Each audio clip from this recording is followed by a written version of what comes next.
भारत दुनिया के सबसे पुराने देशों में से एक है, जिसका इतिहास हजारों साल पुराना है। इसलिए भारत में बहुत ही बड़े बड़े राजा महाराजा पैदा हुए और ज्ञानी भी। भारत के अंदर सबसे ज़्यादा सोना पाया जाता था, लेकिन समय के साथ सोना और चांदी का एक बड़ा हिस्सा कहीं गुम हो गया, क्योंकि बाहरी आक्रमणकारियों द्वारा भारत को कई बार लूटा गया। और आप जानते हैं कि भारत पर सोने और चांदी के लिए आक्रमण हुए, जिससे भारत की संस्कृति और सभ्यता को भी नुकसान पहुंचा। और आखिर में अंग्रेजों ने भारत को लूटने में किसी प्रकार की कोई कमी नहीं बरती। आज के भारत के अंदर ऐसे बहुत से खजाने दबे हुए हैं, जिसका अंदाजा लगाना बहुत ही मुश्किल है, क्योंकि कभी कभी ऐसे खजाने भारत के अंदर खुदाई में मिले हुए हैं। जैसे अभी कुछ समय पहले ही उत्तर प्रदेश के सोनभद्र में एक बहुत बड़ा सोने का हिस्सा हाथ लगा। तो चलिए शुरू करते हैं विदाउट मिसिंग टाइम, लेकिन उससे पहले चैनल को सब्सक्राइब जरूर करें।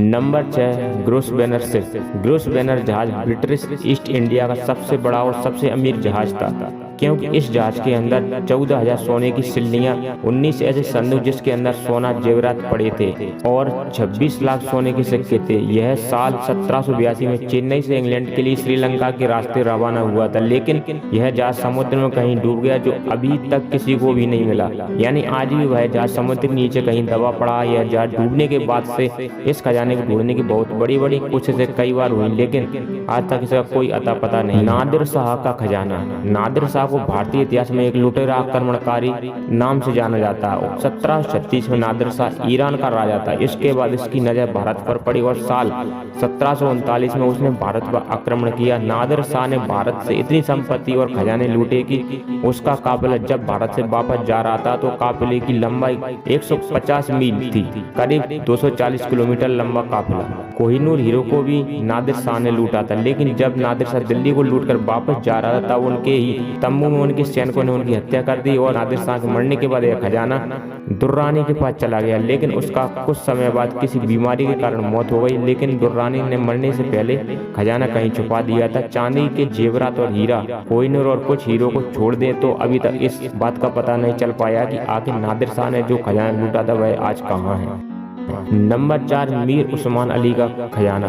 मीर उस्मान अली अपने समय के बहुत ही अमीर आदमी हुआ करते थे, जो उस समय पर हैदराबाद के निजाम हुआ करते थे। और जानकर आपको आश्चर्य होगा कि उस समय उस्मान अली खान इतने बड़े राज्य पर शासन करते थे कि वह राज्य इंग्लैंड के बराबर था। और साल 2008 में उस्मान अली खान को दुनिया का चौथा सबसे अमीर इंसान बताया था। और टाइम मैगजीन ने साल 1937 में उस्मान अली खान को दुनिया का सबसे अमीर आदमी बताया था। एक अनुमान के मुताबिक उस्मान अली खान का खजाना इतना बड़ा और विशाल था कि आज के समय में उसकी कीमत करीब 33 बिलियन डॉलर। लेकिन कुछ खजाने तो सरकार ने निकाल लिए, लेकिन अभी भी कुछ खजाने कहीं दफन। नंबर 3, पद्मनाभ स्वामी मंदिर का खजाना। पद्मनाभ स्वामी मंदिर केरल के पूर्व में स्थित है। यह मंदिर पूरी दुनिया में सबसे पैसे वाला हिंदू मंदिर है। केरल के पद्मनाभ स्वामी मंदिर के खजाने को लेकर दुनिया तब हैरान हुई जब सुप्रीम कोर्ट के आदेश पर इस मंदिर का भूमिगत कमरा खोला गया, जिसके अंदर से तिजोरी मिली है, जिसमें से 5 तिजोरी खोल दी गई। और उसके बाद ही तिजोरियों के अंदर से जो निकला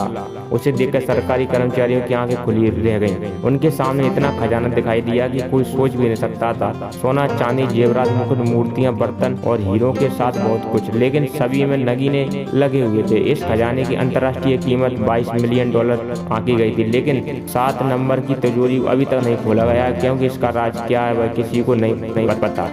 नंबर 2, सोन भंडार गुफा।